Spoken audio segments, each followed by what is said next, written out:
Welcome, everyone. I am absolutely thrilled you're here for today's 16:9 widescreen explainer.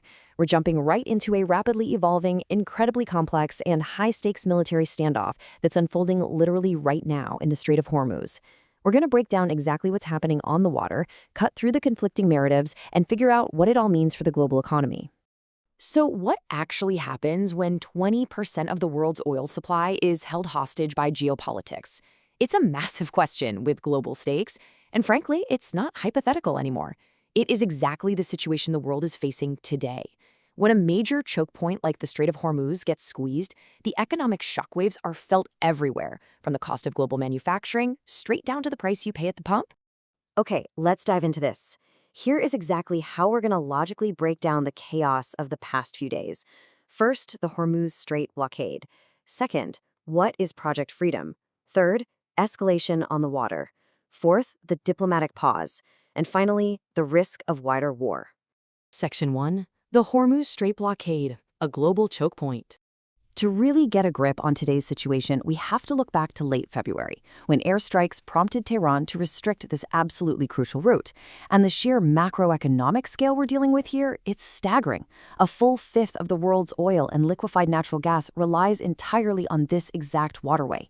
Shutting this down doesn't just, inconvenience a few shipping companies. It fundamentally threatens global energy markets and already dwindling supplies.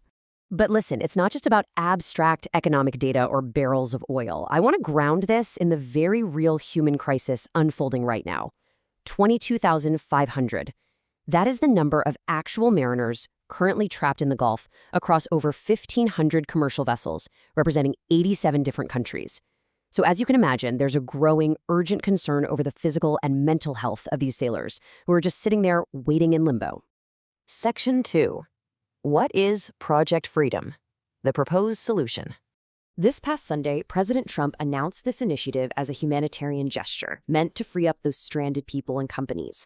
But, as you know, executing a humanitarian gesture in a heavily contested combat zone requires some serious hardware. Just look at the immense military footprint U.S. Central Command mobilized to support this operation. We're talking guided missile destroyers, over 100 land and sea-based aircraft, a vast array of unmanned platforms, and 15,000 service members deployed straight to the region. But here's the thing. Just having assets in the region doesn't magically guarantee a smooth transit.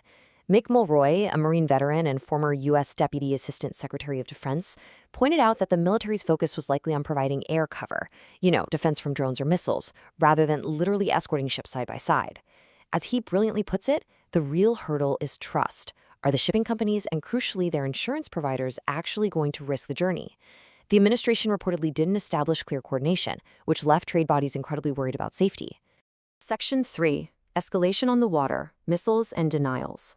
Once Project Freedom launched, the kinetic reality escalated immediately, and we're currently navigating an absolute fog of war. We have directly contradicting claims from both sides. On one hand, U.S. Central Command states that 2 U.S.-flagged merchant vessels successfully transited the strait. The shipping giant Maersk even confirmed one of its vessels exited accompanied by the U.S. military. But then, on the exact same day, Iran's Islamic Revolutionary Guard Corps flat out denied that any vessels had passed through the strait at all. To really wrap our heads around the immediate complication to this proposed solution, let's map out the violent clashes that actually happened on the water. Impartially speaking, here is what went down. CENTCOM confirms Iran fired cruise missiles at U.S. warships and U.S.-flagged commercial ships. In response, U.S. attack helicopters reportedly sank 6 small Iranian boats that were targeting civilians, though again, Iran denies this. Meanwhile, it was a totally volatile environment out there. A UAE state-owned tanker and a South Korean cargo vessel were both targeted by drone and missile strikes by unknown actors. Section 4. The diplomatic pause, a sudden halt. So after a chaotic Monday, Tuesday brought a totally unexpected development, heavily mediated by Pakistan. This sudden pause really highlights 2 entirely different geopolitical narratives. If we look impartially at the messaging, the White House paints a picture of optimism. President Trump claimed great progress has been made toward a final agreement. Conversely, Iranian state media claims the pause proves Trump retreated after what they're calling his continued failures to reopen the waterway. And through all of this back and forth, the strait remains blockaded. And this brilliantly illustrates the dizzying pace of events we're dealing with. Just look at the timeline. From the initial February 28th airstrikes to an April 8th ceasefire, to the sudden announcement of Project Freedom on Sunday, the missile clashes on Monday, and then by Tuesday, the whole operation is paused. It's a lot for global markets and militaries to process in such a short window. Section 5. The risk of wider war. What happens next?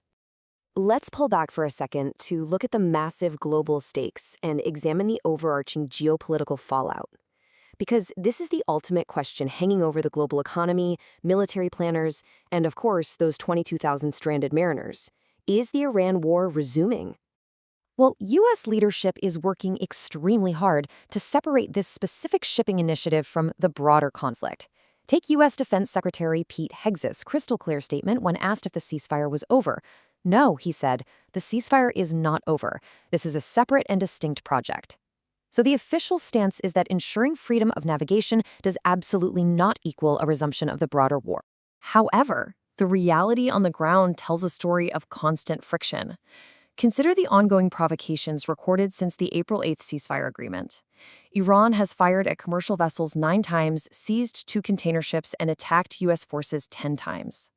Now, according to the chairman of the Joint Chiefs of Staff, General Dan Kane, these actions remain, at least for now, just below the threshold of restarting major combat operations. But experts observing the situation are definitely sounding the alarm about the fragility of this current pause. Grant Rumley, a Middle East expert who advised both the Biden and Trump administrations, provides a very stark, contrasting perspective. He believes that securing passage for ships without stronger military action is going to be incredibly difficult, stating that a resumption of hostilities is likely a question of when, not if. And that exact sentiment is echoed by international security analysts. Nitya Lab from London's Chatham House adds that the initial U.S. operation was extremely risky and quite escalatory. She points out that even if Project Freedom succeeds in getting some vessels out, it'll only serve as a temporary relief at best. A much more sustained, long-term effort is going to be required to permanently open up this critical 20% choke point. Which leaves us with this final thought to ponder as we wrap up today's explainer.